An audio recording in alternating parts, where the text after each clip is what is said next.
Have you ever felt like you've just hit a wall with a skill? You practice and practice, but you just can't seem to break through that ceiling?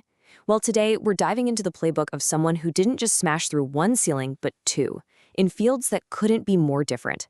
We're breaking down Josh Waitzkin's The Art of Learning, not just as a book, but as a strategic guide for anyone who refuses to settle for average. So let's get right to the heart of it. We've all been there, right? You're learning something new, you're making fantastic progress, and then, bam, you hit a plateau. It feels like you're stuck. So what really separates the people who break through from everyone else who just stays put? You know, the difference is really this gap right here. It's the gap between knowing the steps of a recipe and being a chef who can just feel it, who can innovate under pressure. It's knowing the sales script versus having that natural charisma that actually closes the deal. On one side, you have the theory. On the other, you have intuitive mastery. And that is the bridge we're going to build today. Now, the answer here isn't some quick hack or a new productivity app.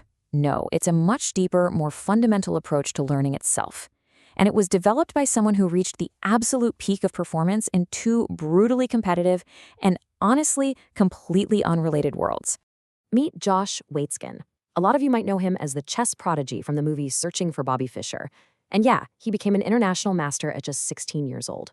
But then, he did something incredible. He walked away from the chessboard and dove headfirst into the world of martial arts, specifically Tai Chi push hands, and he went on to win a world championship. Think about that. Chess and martial arts. This dual mastery is exactly what makes his principles so powerful. They're not about one skill, they're about the art of learning itself. So, where does this kind of journey even begin? It's not with the flashy, advanced stuff, no. It all starts with one single, non-negotiable principle. You have to build an absolutely unbreakable foundation. We live in a world that is obsessed with breadth, knowing a little bit about a lot of things. Waitzkin's approach is the complete opposite.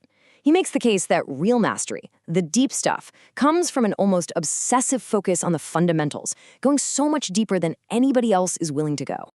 And here's what that looks like in practice.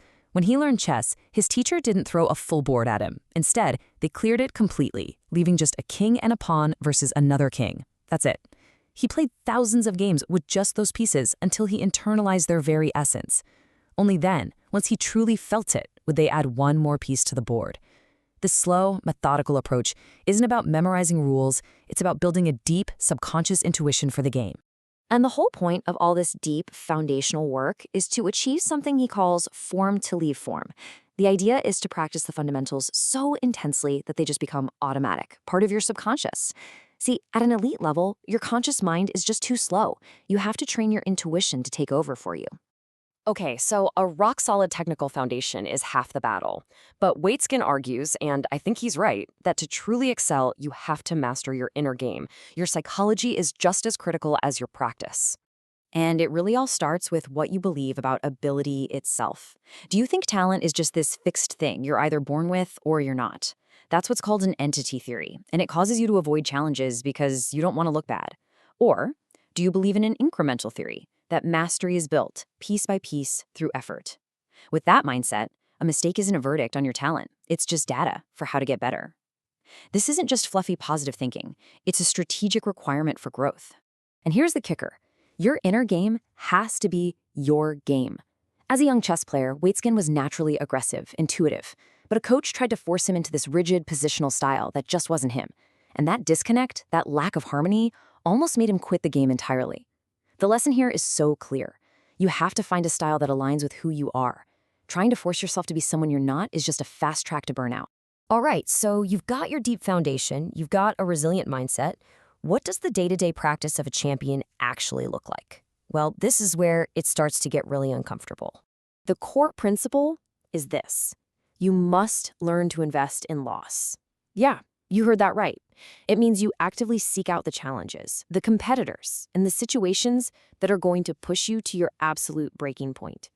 It means being willing to fail, to look foolish, because that's where the best lessons are buried. And I don't think there's a better example than this story. Back in 1994, Waitzkin lost the World Chess Championship in a really heartbreaking final game. Most people would just try to forget that. But instead, he spent over 10 hours meticulously replaying and analyzing that single painful loss. And from that pain, he discovered a profound strategic principle. Now, fast forward a full decade, he's in the Tai World Championship, on the verge of losing, and he remembers that exact principle from that chess loss, applies it in that moment, and wins. That is the long-term ROI of investing in your losses. But look, that kind of intensity isn't something you can maintain 24/7.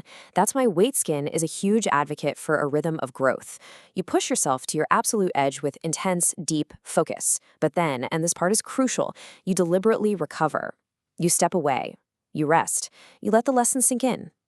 This cycle of stress and recovery is what fuels sustainable, high-level performance without completely burning you out. Now, this whole framework is incredibly powerful. I truly believe that.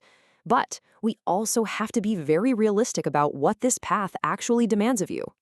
Let's be clear. This is the absolute opposite of a quick hack. It demands enormous patience and a real long-term view. The process is, by its very nature, ego-bruising. It requires you to be resilient, and it demands a kind of deep, focused presence that's honestly pretty rare in our distracted world today. This is not a strategy for anyone looking for overnight success. It's a long, slow, incremental path.